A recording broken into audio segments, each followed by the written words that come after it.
Hello everyone, this is Erik, the Asian movie enthusiast, and this is my review of Run and Kill, a Hong Kong Category 3 thriller from 1993. If you're unfamiliar with Category 3, or also known as Cat 3 films, it's essentially a rating designation by the Hong Kong Motion Picture Rating System for films that they deem to be only suitable for people 18 years or older, usually because the film has graphic violence or sexual content of some kind.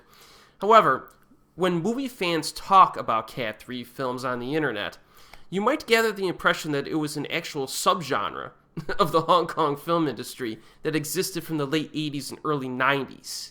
Now, there's certain, aspects to those films that people like to kind of lump together in its own category.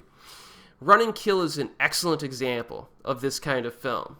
Now, our protagonist is a chubby salesman who's married, and you can tell early on, this guy is not much of a romantic. It's mentioned that he forgot their anniversary last year, which is pretty bad. However, this year he puts in a little bit of effort and he tries to surprise his wife with an anniversary present, on their anniversary.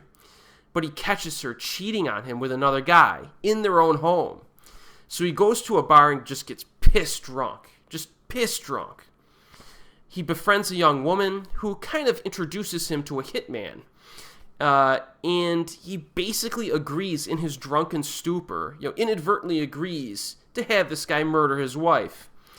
And that inadvertently starts a series of violent events that gradually escalate to produce a pretty large body count. Now, Run and Kill is one of my absolute favorite Cat 3 films. One reason for this is that it keeps moving and moving and moving. It does not waste time.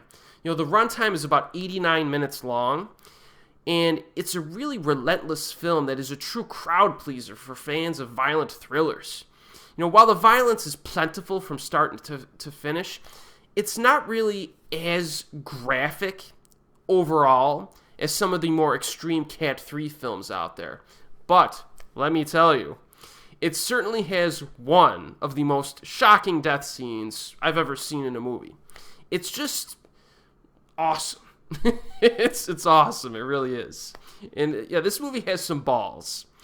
And the finale is one of the most exciting duels to the death that you'll ever see in a film of this kind. So this movie has a lot going for it in terms of violent thriller stuff.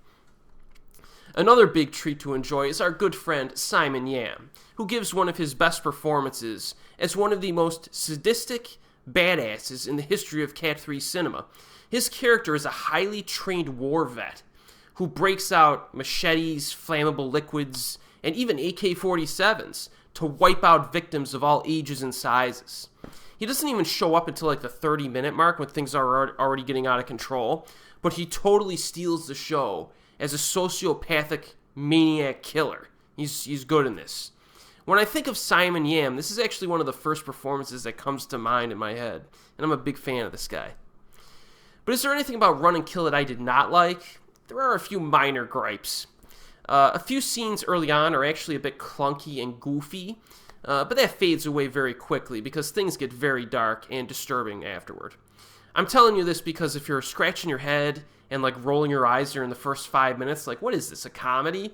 Don't worry about it because the tone corrects itself very soon.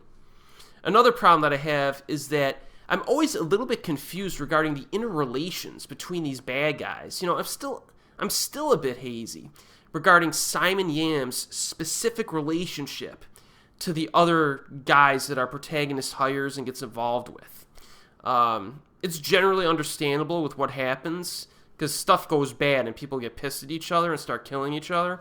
But I'm still a bit lost on the details there. So, I don't know. I think the film kind of rushes through that part of the film a little bit too fast. They could have, used maybe a 5-minute scene added into the mix to kind of set that up, those relationships up a little bit better. That's it for negatives, in my opinion. Run and Kill is a totally satisfying Cat 3 thriller.